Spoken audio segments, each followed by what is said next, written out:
Hey VC, it's Alexander from Wax and Wine, and I'm back. Quick video here, little vinyl finds just before the year wraps up. I'm also hoping to post one more quick video right afterward, just some of my best finds. It's been a fantastic year, so let's get into my last vinyl finds of 25. Nothing more satisfying than this first record, and I know it's going to sound insincere, but if you've been watching this channel, you know I'm a nerd and I'm a big fan of the third wave of ska, that is. Skankin' Pickles Green Album. Are you freaking kidding me? Pick this up for $20. I have my CD that I've played to death. I have a tape that I might have worn out. I played so much, and thank God my dad was a good sport and let me play it all the time. But yeah, 1996 original. I'm such a fan of ska, and while most of you are embarrassed and pretend like it never happened, I am unabashedly a fan. I reach for my Mighty Mighty Bosstones or Rancid records. I don't have No Doubt, but listen, she's from Anaheim, I'm from Anaheim. I don't know. Friggin' thrilled to pick that record up. If you don't know it, give it a spin. Okay, here we go, into lunges. The next record has become ridiculously expensive. US copy at Amoeba earlier this year on the walls, a 77 White Bee, maybe 75, and they wanted $75 for it. Picked this up at Record Safari with trade credit. The great Hank Mobley's Roll Call with just a killer lineup. This is a 1990 reissue from Japan, and it is as clean as that Obi looks. 55 bucks worth of trade credit, happily. This next record, so this is gonna set up a prog question for you all later. However, this was a quick entry into the category with a band called Caravan from 1971. This is a US copy. I believe it originally comes out in 1970. This is off that blue London label. If I could do it all over again, I'd do it all over you. Yep, that was it. I gave that a listen at the listening booth in Record Recycler in Torrance, and I snatched it. This was my record. So I paid about 40 bucks for that, and don't look back. So my question for my prog friends out there, I've been watching a guy on YouTube, I'm sure you've seen him as well, Rick Beato, who interviews wonderful musicians, and a lot of these guys reference Yes. So what album would you suggest I start with on Yes? Leave a note in the comments. I saw a gentleman in Philadelphia talk about this record, and I've seen this record posted a boatload of times on Instagram. It gets a lot of love. It's not one I ever thought I needed, but you know, you hear somebody really talking very passionately about it, but like in an earnest way, like it wasn't over the top. He was just talking about it with such sincerity, and I thought, yeah, that's a hole. That's a hole in these 4,000 or 5,000 records that I have. That's a hole. I gotta get that. And I did. 1978, Mr. Bobby Caldwell. Look at that silhouette. So this is a US copy on Cloud record. This came from Japan, so I rescued it, let's say.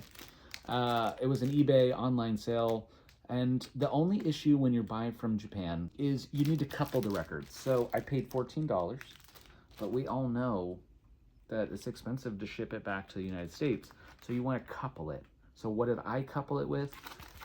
Masayoshi Takanaka's on guitar. Now this is a fantastic guitarist, just the virtuoso, and really just cheerful music. I got it for 17 bucks. So 17 plus 14 also comes in 1978, same year as the Bobby Caldwell self-titled record.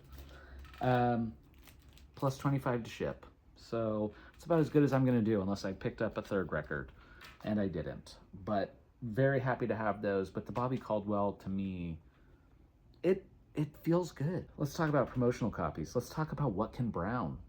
He recently reissued Mode Records' Pepper Adams Quintet from 1957. Well, wouldn't you know, I found this for $13 at a record store that I really love.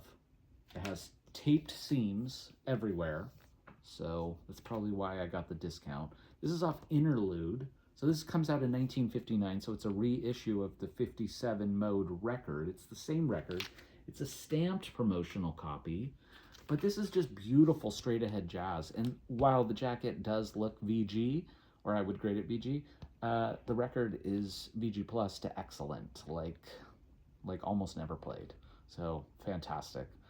It was definitely dusty, but with the cleaning, it's done wonders. And I love this cover. I think this is a great cover. It's cheesy and it's wonderful, but the music is fantastic. It's a killer record. Okay, now, you guys know me as a thrift find junkie. Nothing from the thrift stores. However, I went to a record store that almost has no used records, and I don't really like it there, but I was in the area and I thought, let's give it a whirl. And outside, before you go into the store, they have like a little 5 and under bin. And I found this for $4. Ozzy Osbourne's 1987 record, Randy Rhoads Tribute. And I thought to myself, okay, sub $5 bin. It's got horrific wear on it. The record's going to be jacked. No, not really. The records have almost never been played.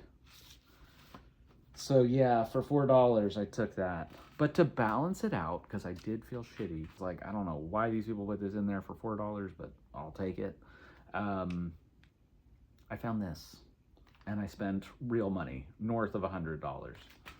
So again, no jazz to speak of, no used music.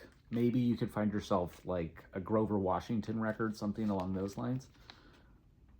How about a 1969 issue on Vortex, promotional copy, Black Woman, Sonny Sherrick with his wife, really outside kind of jazz record, white label mono. From having no jazz to having a pretty hot title, I was like, okay. And now I don't feel so bad about getting a wonderful $4 2 LP record. Okay, and that's going to set up the final finds for me. This happened just last week, and I was in downtown, and I went to a store that I haven't been to in a very long time, but I went down there, and it was because I was doing some business. I was dropping a wine off for a customer, and I popped in, and I went right to their new arrivals, and everything's new to you if you haven't been in there for like almost a year. And one of the first records I saw was Curtis, self-titled, off Curtum. They had $30 on it, there's a touch of ringware, but otherwise this thing is like super clean. And when you find this record, it's not always clean. This, or like Superfly, those are records that got enjoyed. And people were maybe under the influence while enjoying. And so maybe, ran the needle straight across the record. That's how I find those. That is not that. That is super freaking clean. That is a terrific record. And then I started finding promotional copies, and this is where it started to get a little bonkers. So you find Stand, Sly and the Family Stone. I actually picked up 2 of these records. Stamped promotional record. There you go. Boom, not for sale. Would be dope if they were white label promos on Epic, but they're not. But then I found these, and this is kind of where it got steamy. Death Wish, Herbie Hancock. 1974, Mr. Charles Bronson with the timing strip. These are white label records that are flawless. So whoever sent all these promotional records in, what was even cooler was they were all around $20. So that was 20. This 1975 Beauty from Willie Nelson was also 20. Holy shit, The Redheaded Stranger. Wow. And then, if you can believe it, for $25, we don't have to fight about it. We don't have to agree that this is the best record by Bob Dylan, but it's certainly gotta be top 2. I don't know. Blood on the Tracks, 1975 also, with the timing strip, white label promo, pristine. $25. I didn't really care. I didn't want to consult with Discogs, was it a fair purchase? I felt like everything they had in those bins was fair. I left behind a James Brown record, but that Bob Dylan record, insane. So grateful for all these recent finds. And I've been watching some of you guys wrap it up, and you guys have all come up with some really incredible stuff. So kudos to you all. Cheers. And I will talk to you soon, and I'll show you some newer or maybe some big time highlights. All right. Talk to you soon. Bye-bye.